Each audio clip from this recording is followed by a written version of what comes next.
Bonjour et bienvenue dans la FAQ donc de Lisa. Alors, je remercie les personnes qui m'ont posé les questions sur Instagram, sur le off de mon podcast ou de la radio ou même carrément sur mon mail.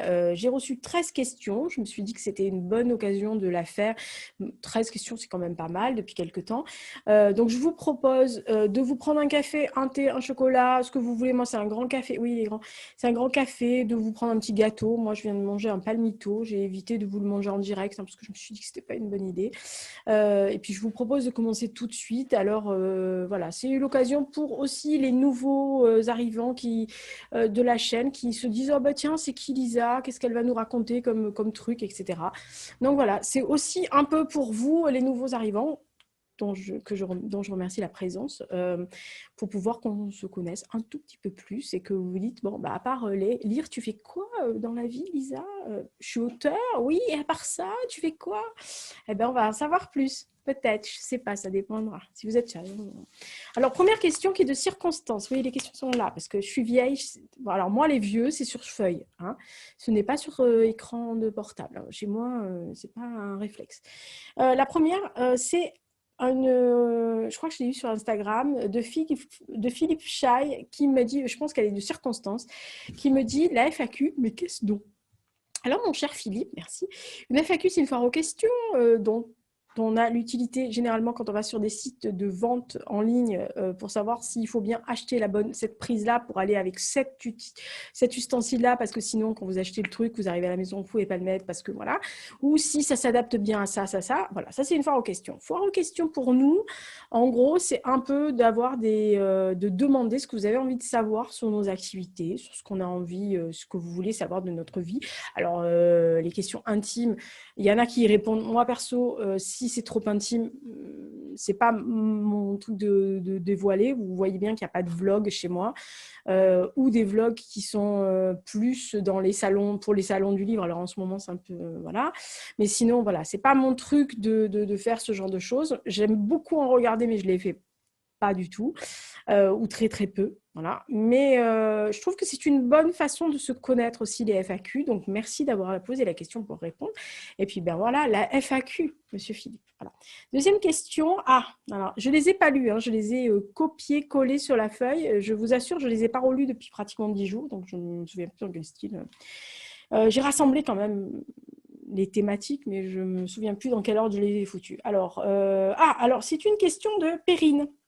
Merci, Mademoiselle Perrine, de la chaîne Read Trip. Je l'aime bien, Perrine. Elle me pose toujours des questions sympas. C'est-à-dire que la fois, je lui ai posé une question bien merdique, alors elle me pose une question. Mais elle n'est pas merdique, la sienne, contrairement à la mienne. Depuis combien de temps ce cher général Hux partage ta vie? Alors, le général Hux, pour ceux qui ne le connaissent pas, il faut que vous alliez sur la vidéo les 15 films que j'emmène sur une île déserte parce que monsieur fait une apparition. Alors, monsieur est là, quelque part face à moi, sur son canapé. Hein. Alors, en fait, c'est un griffoir, c'est un perfect griff. C'est un griffoir qui a une forme de canapé. Et lui, il a mis son espèce de couverture qu'il a depuis bébé. C'est un agglomérat de petits carrés de laine. Et en fait, il a traîné la couverture dessus. Et depuis, il n'a jamais fait ses griffes sur ce truc-là. Il s'allonge. Voilà. Il fait bergère de France version chat. Alors, pour répondre à ta question, Perrine, monsieur le général Hux est rentré dans notre vie en juillet. Ça va faire 3 ans cette année. En fait, on a eu des chats toute notre vie. Alors, je parle de nous parce que j'inclus ma maman, qui était une grande fan de chats, beaucoup plus que ce que je suis moi. C'était la dingo des chats. Et en fait, on a toujours eu des chats et on avait, pour des raisons personnelles, on n'avait plus de chat à la maison et ça lui manquait beaucoup. Et un jour, j'ai eu la possibilité, par une des infirmières de maman, de récupérer un chaton d'une portée. C'est un bombé, donc c'est un petit animal tout noir, mais qui a des petites taches. Voilà, il est 3/4 bombé, un quart, on ne sait pas quoi. On pense British Shorthair, après le veto. Et en fait, il a des petits poils blancs là, un cœur blanc ici, et il y a des poils hauts à laine.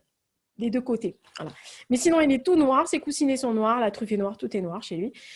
Donc, il va avoir 3 ans au mois de mai, le petit bonhomme, enfin, petit bonhomme, vous verrez sur la vidéo, hein, petit bonhomme. Dernière référence, 7 kg 389. Voilà. Mais vu la taille de la bête, enfin, il est énorme, hein, c'est une panthère, comme dirait meilleur ami. Donc, voilà, il se suffit à lui-même, hein, le petit bonhomme, mais il est envahissant. Et puis, c'est un bonheur de l'avoir, mais qu'est-ce qu'il est pot de colle, hein. Qu'est-ce qu'il est... C'est un pot de colle, dictateur en puissance, parce qu'il a une grosse marche, hein, pour la dictature. Et en plus, si tu n'es pas contente, je miaule de plus en plus fort. Et si tu fais pas ce que je veux tout de suite, je miaule de plus en plus fort. Et il me tient des discours. C'est-à-dire que je suis en train de lire, il vient, il me papote. Je lui dis, mais je lis là, il n'y a rien à carrer, il me papote. Tant que je n'ai pas répondu, c'est-à-dire je ne sais pas ce que je lui dis, hein, je lui parle, et il me fait marre, il est content, il parle avec la queue en l'air. Ok, je ne sais pas ce que j'ai répondu, mais en tous les cas, ça lui a plu. Voilà, donc super. Je ne parle pas le chat couramment, mais il va falloir que je m'y mette, hein, parce qu'il y a des fois où il me tient des conversations, je me dis qu'il y a quelque chose, il veut me faire passer un message, mais je ne sais pas ce que c'est. Bref, le petit Général Hux, il va avoir 3 ans au mois de mai, c'est un bonheur, et puis je vais l'avoir, ça fera 3 ans au mois de juillet, et il passera un mois de juillet normalement en Dordogne, et je pense que ça va lui plaire, on fêtera son anniversaire là-bas. Enfin, son anniversaire d'arriver à la maison. Troisième, ah ben c'est les chats, c'est une obsession. As-tu toujours, as-eu, non, mais en fait, la question est mal formulée, enfin c'est pas grave. As-tu eu toujours des chats, et pourquoi c'est non? Alors oui, parce que dans une vidéo, j'avais dit, outre le Général Alex, j'avais dit que j'avais un chat qui s'appelait Arthur Rimbaud, l'autre Liverpool, et un autre Anakin. Donc, pour faire court, nous avons des noms d'animaux toujours un peu particuliers dans la famille, hein, il faut dire. Nos chats se sont appelés donc en gros Liverpool. Alors dans le sens, il va falloir que je me rappelle pas tous, je peux pas tous vous les citer, mais nous avons eu donc des Liverpool, le chat le plus aimé de la famille, hein. Arthur, donc Arthur Rimbaud, Anakin Skywalker, nous avons Vladimir Ilitch, Ilitch, nous avons eu Hayden Christensen. Vous voyez, toujours Star Wars, mais c'était la portée, hein. Nous avons eu Holo, qui en vérité s'appelait Sleepy Holo, mais qui ne répondait pas au nom de Sleepy. Donc il s'appelait Holo, donc on l'appelait Holo parce qu'il ne voulait pas. Sleepy, ça ne lui passait pas. On l'appelait Sleepy Holo, il ne répondait pas. Sleepy, non. Holo, il arrivait. Voilà. Donc nous avons tous ces chats-là, et on en a eu d'autres qui se sont donnés dans la... On a eu Obi-Wan aussi, qui était un chat qui était en fait, qui venait se donner dans le jardin et qui un jour a disparu. Voilà. Alors, est-ce qu'il est mort? Est-ce qu'il a été écrasé? Est-ce que quelqu'un l'a récupéré? On ne sait pas. Il est resté avec nous presque 2 ans et puis un jour, on ne l'a plus vu. Donc voilà, on l'a cherché partout, mais on ne l'a pas vu. Et le dernier en date, Monsieur le Général Armitage Hux. Oui, c'est pour Star Wars aussi. Voilà. Mais nous avons eu des Belfast, hein. Nous avons eu des Belfast, des Dingle, des Burlingham. Qu'est-ce qu'on a eu aussi? Et mon premier animal était quand même un chien qui s'appelait Dagobert. Voilà. Oui, pour le club des sacs, pas pour le roi. Enfin, quoique, je pense que pour Papounet, c'était plus pour le roi. Mais moi, c'était pour le chien. Voilà. Et nous avons eu Claudimir aussi, qui était une tortue. Et nous avons Graham, qui est une tortue aussi. Voilà. Donc, nous sommes une ménagerie. C'est-à-dire que dès qu'il y a quelque chose qui se présente dans le jardin ou autre, on accueille. Donc, on a des hérissons, une tortue. On a un merle, mais qu'on n'a pas, enfin des merles qu'on n'a pas nommés, parce qu'on n'est pas sûr que ce soit les mêmes d'une année sur l'autre. Enfin, je pense que oui, mais bon, bref. Voilà, donc le dernier, c'est le petit Général Armitage Hux, hein, voilà. Il a le nom du côté obscur de la force. Voilà. On n'a pas encore eu de Han Solo, on devrait y penser à ça. 4. Quelle est ta pièce préférée de la maison? Ah, alors je dirais que ma pièce préférée de la maison, alors je ne vais pas parler d'ici parce que je ne considère pas ceci comme ma maison, je considère plus comme mon lieu d'habitation. Parce que je travaille ici. Pour moi, ma maison, c'est ma maison en Dordogne. Donc, je dirais que ma pièce préférée en Dordogne est à équivalent le grenier qui est aménagé, puisque c'est un grenier, genre grenier dortoir avec des grandes malles de voyage, etc., des bouquins partout, enfin bref, et des merdouilles dans les coffres. et l'établi. Voilà, parce que c'est 2 endroits que j'aime. Et mon bureau extérieur. Mais mon bureau extérieur, c'est autre chose. C'était un ancien entrepôt de bois que ma grand-mère a fait à aménager comme étant mon bureau extérieur. Donc, je m'en sers généralement du mois d'avril au mois d'octobre, parce que les autres du temps, il n'est pas fermé. Donc, il est ouvert de 4 vents. Donc, il fait un peu froid en Dordogne, sauf si vous y allez avec un réchaud. Mais voilà. Mais sinon, voilà, c'est agréable parce que vous ne voyez personne. Personne ne vous voit, mais vous voyez que le jardin. Mais sinon, oui, le grenier est l'endroit où vous pouvez me trouver le plus facilement parce que j'aime y lire, parce qu'on est tranquille, on n'entend rien. Les bruits de la rue, rien du tout. Bon, après, on a un petit village, c'est pas une autoroute qui passe devant chez nous, donc voilà. Mais même quand il y a l'été, les moissonneuses, batteuses qui passent, on entend très, très, très peu. Et c'est l'endroit, c'est la pièce où tout le monde a la flemme de monter parce que c'est au 2e étage. Et donc, ça les gonfle. Donc, ils s'arrêtent au premier, gueulent. Ils disent, ah, t'es où? Bon, si j'ai pas envie, j'avais fermé la porte, je ferme la porte et puis je fais comme si j'entends. Et alors là, j'entends rien du tout. Donc voilà, c'est aussi l'endroit où on a fait des pique-niques quand on était jeunes, quand il pleuvait dehors, etc. Donc c'est une pièce qui a beaucoup d'âme, on va dire. 5, quel est ton premier rouge à lèvres et le dernier? Ça, c'est de la part de Lily. Ah oui, alors Lily, c'est quelqu'un qui me suit depuis des années. Qui suit toujours les aventures de la Smala sur le blog. Donc la petite Lily a toujours été obsédée par mon maquillage. Alors, mon premier rouge à lèvres, c'est ma grand-mère paternelle qui me l'a donné. C'est la marque Rouge Baiser. C'est l'indélébile de Rouge Baiser. Je peux vous assurer, c'est un rouge mat, mais un rouge. Pas ça, rouge. Quand vous le mettez, vous pouvez boire avec, embrasser qui vous voulez. Il est toute la journée. Et le soir, vas-y, frotte. C'est mon premier rouge à lèvres. Elle le portait tout le temps. Elle disait toujours, et je pense que c'est une de mes maximes préférées que j'utilise aussi. Je préfère sortir sans culotte que sans rouge à lèvres. J'oublierai ma culotte, mais pas le rouge à lèvres. Ça, si demain vous me dites, oh, on sort, la première chose que je vais faire, c'est je vais passer du rouge à lèvres. Je me fous d'avoir un bon pull ou d'avoir la bonne paire de chaussettes. Non, il faut quand même que j'ai un minimum. En fait, c'est pour rehausser la bête aussi. Puis quand vous vieillissez, il faut un truc qui. Voilà. Et donc, ça, c'était mon premier rouge à lèvres. Et mon dernier rouge à lèvres, en fait, en gros, je suis un peu fan de rouge à lèvres, mais vraiment, les 2 derniers que j'utilise vraiment, c'est les Allure Ink de Chanel, dont un qui est redoutable, qui est vraiment une petite merveille. Non, je ne sais pas si c'est redoutable celui-là. Non, enfin, je ne sais pas. Mais il y en a un des 2, c'est redoutable. Et j'aime beaucoup parce que c'est un rouge à lèvres, comme un gloss, mais c'est comme une encre. En fait, c'est ink. Merci, encre. Elle est intelligente, cette Lilia. Et donc, il y a la possibilité, en fait, de le porter toute la journée, mais qui reste comme ça. Et même si s'efface un tout petit peu, vous avez toujours ce côté encre sur vos lèvres. Et donc, moi, j'ai essayé. J'ai mangé avec, j'ai bu avec, etc. J'ai fait même du pilate avec. Quelquefois, il s'effaçait, mais le soir, il y avait toujours cette espèce de halo au rouge. Rosé, rouge. Et donc, vous aviez toujours un petit peu les lèvres un peu rehaussées. Donc, j'aime beaucoup ce rouge à lèvres. Donc, merci Lily. Et merci aussi pour le commentaire sur le dernier Aventure de la Smala. Ça l'a beaucoup fait rire. Et on a parlé d'un truc en off et elle m'a donné une idée pour un autre épisode. Donc, il y en a un qui arrive pour toi, Lily. 6. D'où vient ton inspiration? Si je le savais. Voilà. Vous en avez d'autres, des questions comme ça? Je ne sais pas. Je subodore que c'est mon cerveau à la base. Après, j'ai été nourrie aussi parce que chez nous, la nourriture terrestre, on va dire, est aussi importante que la littérature, que la musique, que la peinture, que le dessin, que tout ça.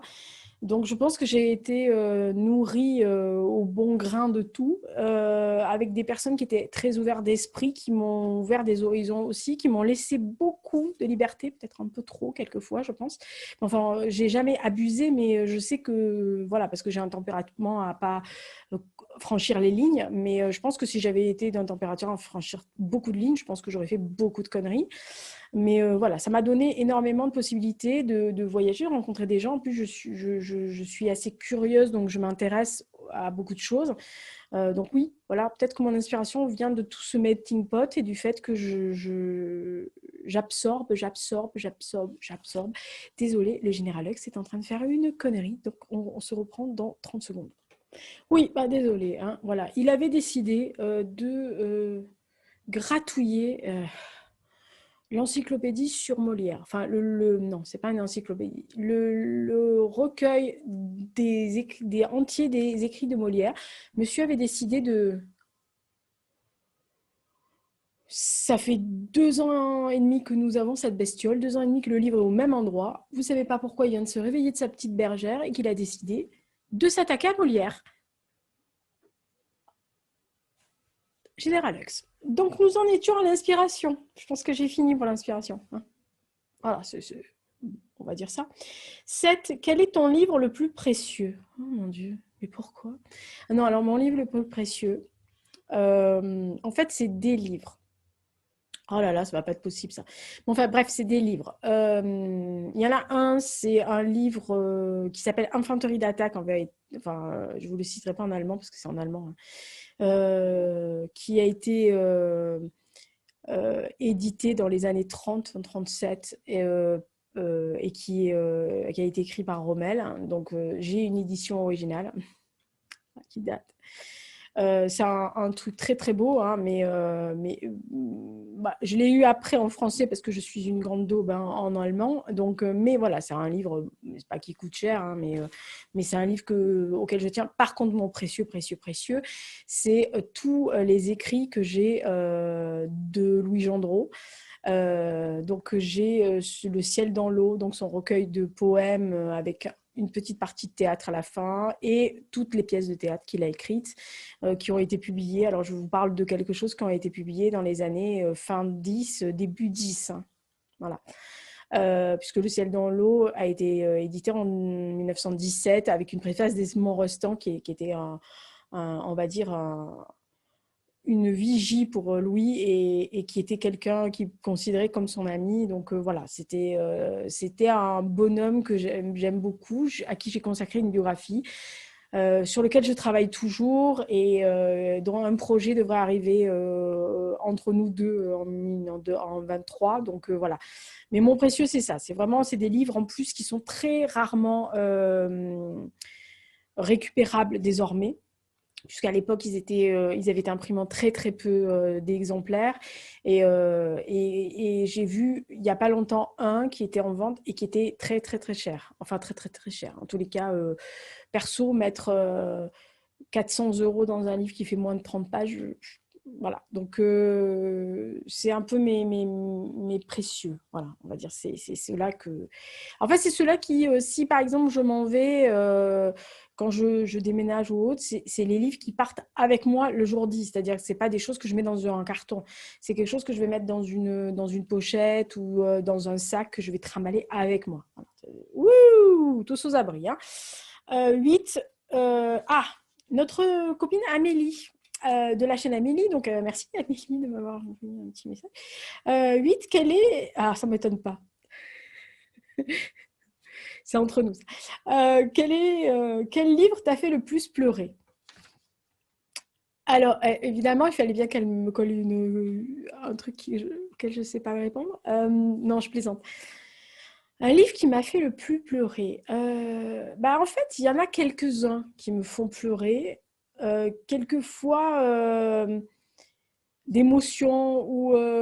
Alors là, il y en a un qui me revient... parce que c'était quelque chose qui me touchait plus, perso. Mais le dernier qui m'a vraiment fait pleurer, c'est À crier dans les ruines d'Alexandra Kozelik. Vraiment l'année dernière, quand j'ai fermé le livre, mais j'étais à sanglots et je me souviens que je suis arrivée dans le livre, je finissais de le lire sur le balcon. Il faisait un froid de gueux, c'était au mois de janvier. Je rentre et il y avait ma mère qui me regarde et qui me dit « Mais pourquoi tu pleures? Qu'est-ce qui t'arrive ?» Je lui dis « Non, mais en fait, c'est le livre. » Elle me regarde, elle a l'air... oui, parce que pas le style à pleurer sur un bouquin, un peu comme moi, quoi.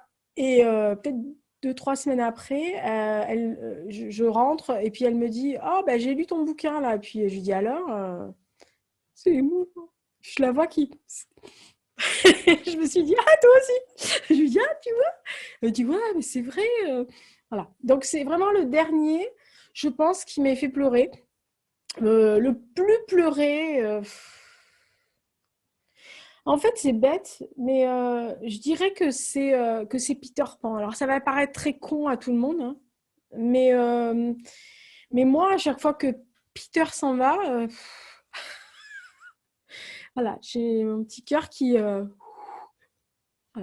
Mais c'est pareil sur tous les écrits comme ça, d'enfance, je veux dire. Je pense que je vais être plus sensible à des écrits d'enfance qui vont me faire pleurer que des histoires larmoyantes, etc. Après, bon, pour ceux qui connaissent, je sais que voilà, ma spécialité en histoire peut émouvoir sur certains livres, mais ce n'est pas mon cas. Je peux être émue, mais je ne peux pas pleurer à chaudes larmes. Voilà, ça fait partie des peu de livres qui m'ont fait vraiment pleurer, Amélie. Donc, je te mets au défi de me trouver un bouquin qui me fait vraiment chialer et que je te dise, Amélie, je pleure. Je te jure, hein, vas-y, file-moi des bouquins. Je te jure, je le fais. On a lu un bouquin en lecture commune qui m'a ému, mais pas fait pleurer, qui, elle, l'a fait pleurer. Donc, du coup, voilà. Mais essaye de me trouver un bouquin comme ça et on va essayer. Là, il y avait un bouquin qui m'avait fait un peu, pas pleurer, mais qui m'avait très, très ému et que j'avais vraiment eu un peu la larme à l'œil et qui n'a pas du tout avec elle. Donc, voilà. Donc, merci, Annie. Ah oui, j'avais pas fait bisous à Perrine, elle va râler. Bisous, Perrine. Autre question de Marjorie. Ah oui, je sais, c'est sous les commentaires de la radio, ça. Où iras-tu en premier quand on pourra voyager, avec un point d'exclamation, et vivre librement, entre guillemets, comme avant? Alors, outre chez moi, c'est-à-dire dans mon village, où je me précipiterai tout de suite, ça c'est en rêve. J'ai trop hâte. Mais le premier lieu où vraiment je voyagerai, Liverpool. Sans aucun... Vraiment, le premier billet que je vais prendre, où j'irai passer une semaine, c'est Liverpool. Même pas en rêve que je n'irai pas à Liverpool maintenant qu'on n'a pas pu voyager pendant presque un an, voire on va voyager peut-être un peu plus.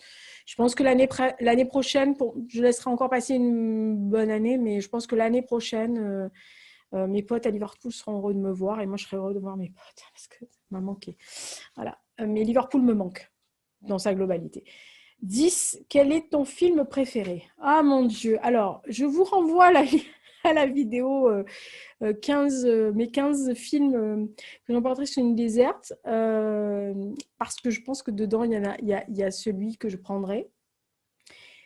Je sais pas, parce qu'en fait, c'est tellement difficile de choisir parmi tous les films que j'aime. Alors là, il y en a 15, mais j'ai fait un papier il y a quelques années, je crois 3 ans, sur mon blog, 3 ou 4 ans, qui s'appelait Les 100 films de ma vie ou un truc comme ça. Et j'avais listé les 100 films vraiment qui sont dans ma DVD-graphie, enfin, qui sont dans ma DVD-tech, on va dire, plus exactement, que j'avais acheté dès que les DVD étaient sortis. Si je devais choisir, alors mettons, je devais choisir entre les 15 que j'ai cités là. Non, alors oui, bah, il y en a un qui me vient tout de suite. Bon, je vais citer celui-là, je pense que c'est peut-être pour ça que je l'aime plus que tout. C'est Le vent se lève de Ken Loach. Voilà. C'est. C'est tu vois, Amélie, je l'interpelle. Ce film-là me fait pleurer, mais à sanglots à chaque fois. Mais dans le style, j'arrive même pas à reprendre mon souffle, quoi. Voilà. Donc, c'est quelque chose qui me touche de... Alors, premièrement, c'est parce que l'histoire me touche de près aussi pour une certaine partie de ma vie. Mais voilà, j'aime le cinéma de Ken Loach. Je pense à égalité avec n'importe lequel film d'Oliver Stone. Voilà, parce que c'est les deux réalisateurs que j'adore le plus au monde. Donc, il y en a d'autres que j'aime, hein, bien sûr, Terry Gilliam, machin, etc. Mais ouais, je pense que je prendrais celui de Ken Loach. Oui, histoire que je pleure. C'est bien, c'est une bonne idée. Merci, Marjorie. Donc... Parce que c'est aussi une question de Marjorie, hein, le coup du film. Hein. Je crois elle avait décidé de bien me cuisiner. Autre question, donc la 11, et alors ça, je ne sais pas de qui ça vient, mais c'est venu sur mon blog. qui n'est pas fermé, mais qui est en pause momentanée depuis janvier, mais qui est arrivé quand même en commentaire. Donc voilà, sous une vidéo que je me rappelais même plus avoir faite sur la cuisine hongroise. Bref. Alors il y a écrit: quelle est ta cuisine préférée et cuisines-tu? Alors oui, je cuisine. Très peu de pâtisserie. Je suis une nullité en pâtisserie, mais vraiment. Oui, le seul truc que je sais faire, c'est le cake à la banane et au chocolat et le gâteau au yaourt. Et encore, je suis capable de le louper. Voilà, je fais très très peu de pâtisserie.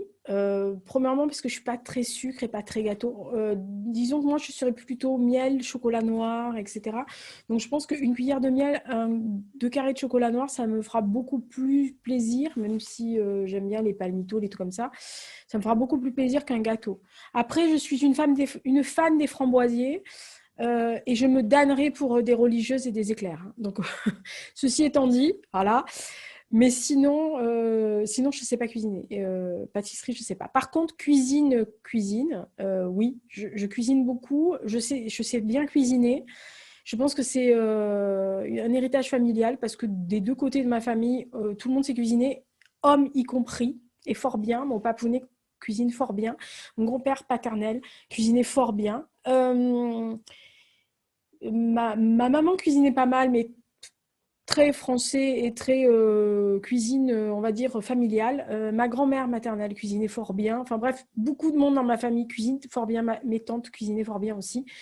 Donc je pense que je suis tombée un peu comme Obélix, hein, je suis tombée un peu dans la casserole quand j'étais petite. Il n'y avait pas la potion magique, hein, mais je suis tombée dessus.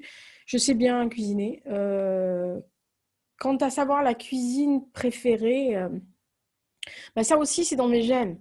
Donc, je dirais que c'est un mélange de cuisine française, italienne, hongroise, russe, enfin des trucs que j'ai mangés à la maison, quoi. Voilà. Donc,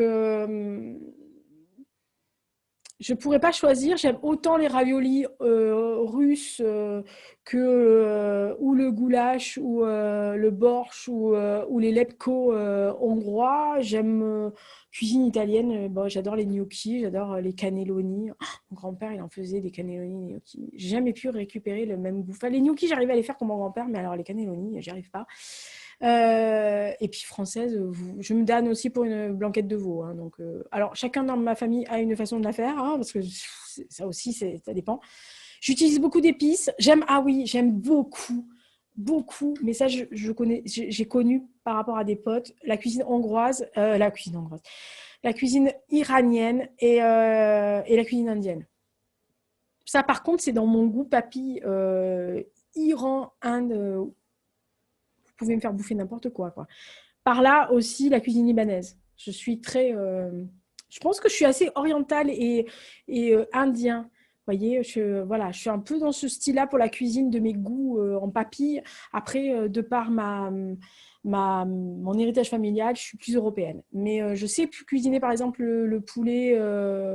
Le poulet riz coco, je sais faire des lentilles corail à l'indienne, etc. Enfin voilà, je sais cuisiner un peu comme ça, mais ouais, moi, je cuisine bien. Je pense que je cuisine à peu près n'importe quoi. 12, quel est... Ah mon Dieu. OL, je le déteste, lui. Alors, il s'appelle Olivier. Il était à Lyon avant quand on s'est rencontrés. Maintenant, je ne sais plus où il est.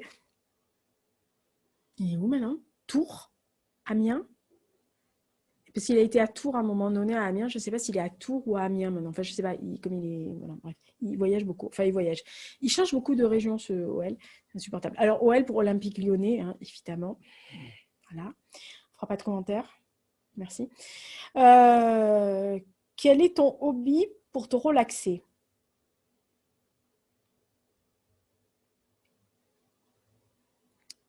Alors, pour vraiment me relaxer, la peinture et...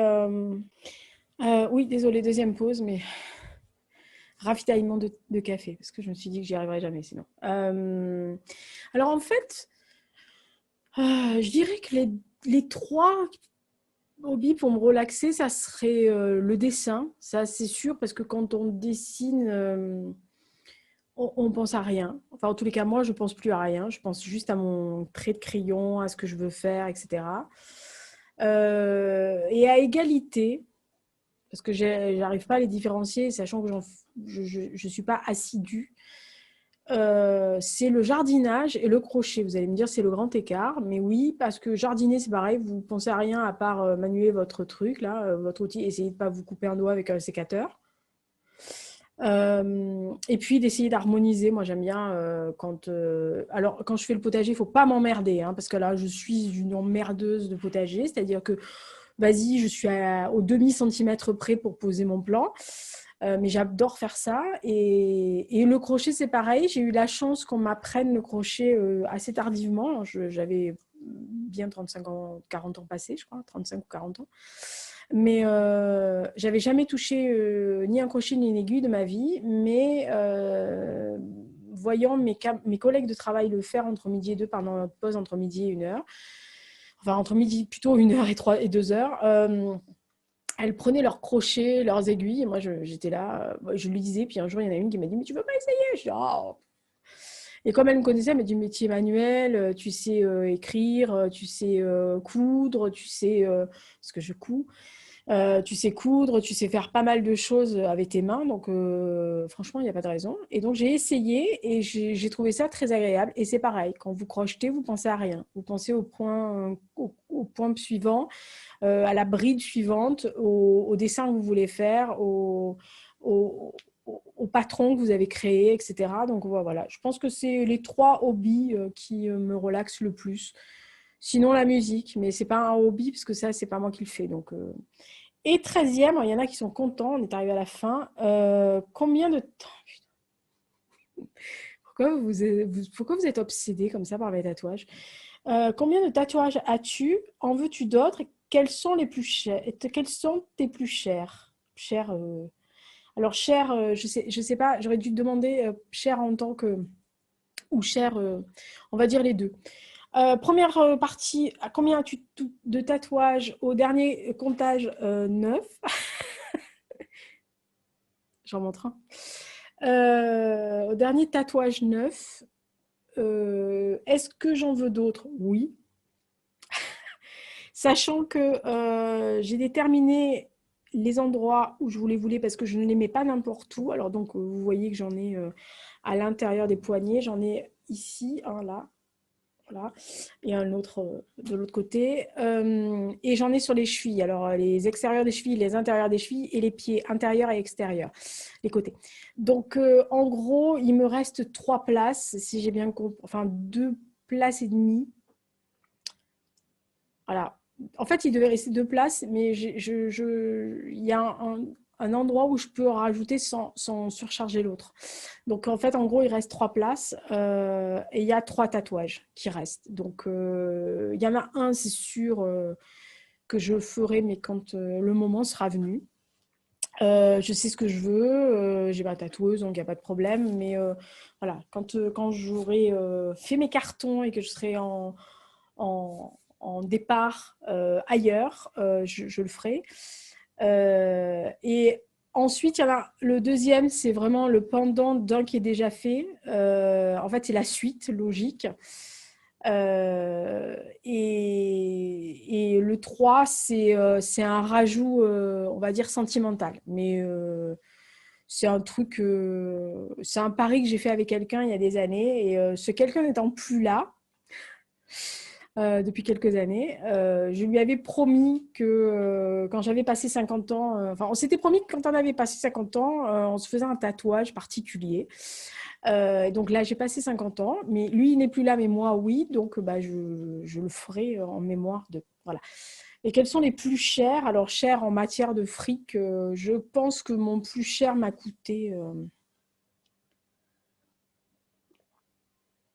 dans les 300 euros, je crois. Euh, je crois. Sinon, j'ai la chance d'avoir un tatoueur. Je ne fais pas de couleur, c'est que des noirs et blancs. Alors, je pense que le 300, c'était véritable, c'était le premier, mais je pense que c'était aussi parce que c'était un tatoueur hyper connu à l'étranger, machin. Donc, j'ai plus payé le nom que le tatouage, puisqu'il n'est pas vraiment très, très grand. Donc, je pense que c'est celui-là. Sinon, en gros, une centaine, 150. Entre 150 et 150, 200 euros, un truc comme ça. À peu près. Quelle que soit la grosseur d'ailleurs, puisque voilà, on s'entend comme ça. Et enfin bon, j'ai pas des gros trucs, hein, j'ai pas des mastocs, j'en ai pas sur les bras, j'en ai pas dans le dos, machin. C'est des trucs. Le plus gros, il doit être haut comme ça. Le plus gros, c'est l'emblème du club de foot de Liverpool. Hein. Voilà, c'est un liveaboard, donc mais c'est pas un truc gros comme ça. Et sinon, le plus cher à mon cœur, c'est le prénom de mes grands-parents. Le surnom que je donnais à mes grands-parents. Ouais. Je pense que c'est celui le plus cher. Je pense que à mon cœur, c'est celui-ci. Je pense. Si demain vous me demandez de l'élever. Alors, je serais très emmerdée d'élever Blur, hein, je vous le dis tout de suite. Je veux pas. Mais si je devais en garder deux, voilà. Si demain vous me dites il faut enlever tout ça pour des questions d'ordre, on va dire, de santé, machin, tu peux en garder que deux. J'aurais beaucoup, beaucoup de mal, notamment celui de Liverpool. Mais je garderai celui où il y a le surnom que je donnais à mes grands-parents et celui de Blur. Parce que ça reflète bien qui je peux être. Voilà. Donc, et puis, ça me ramènera toujours à la maison. Donc, il n'y a pas de souci. Voilà. Donc, voilà, c'était la FAQ sur Lisa. Donc, j'espère que ça vous a plu. J'espère que vous avez passé un bon moment. Désolée pour les deux pauses, mais un est dû au Generalex, deux au fait que fallait que je ravitaille. Et j'avais oublié de ravitailler. Donc, voilà, les vieux, vous savez, voilà, c'est comme ça. Donc, j'espère que vous avez aimé la FAQ. La prochaine vidéo est une thématique. Et je crois que c'est les 10 classiques français. Non, les 10 classiques dans ma bibliothèque que j'aime le plus et sans lesquels je ne peux pas déménager. Voilà, donc, alors, je ne les ai pas tous, je crois, parce qu'il y en a certains qui sont en Dordogne, mais j'essayerai de rassembler le plus que je peux. Et puis sinon, d'ici là, portez-vous bien, faites attention à vous. N'hésitez pas à me poser des questions, à mettre des petits pouces, à mettre des commentaires, à vous abonner, à faire ce que vous voulez. Et sachant que si vous voulez savoir ce que je fais au quotidien, entre guillemets, ce que je lis ou ce que je publie ou ce que je fais comme podcast, comme vidéo, comme émission de radio, etc., c'est sur Insta. Vous avez tout et en lien de bio, vous avez carrément le lien qui vous amène sur une page qui vous montre le catalogue de ce que vous avez, l'éventail que j'ai en magasin. Voilà. Allez, d'ici là, faites attention à vous. Je retourne avec le Generalux parce que là il a attaque Molière. Là. Donc là, je vais lui foutre Racine entre les pattes. Moi, il va commencer à m'énerver, ce chat.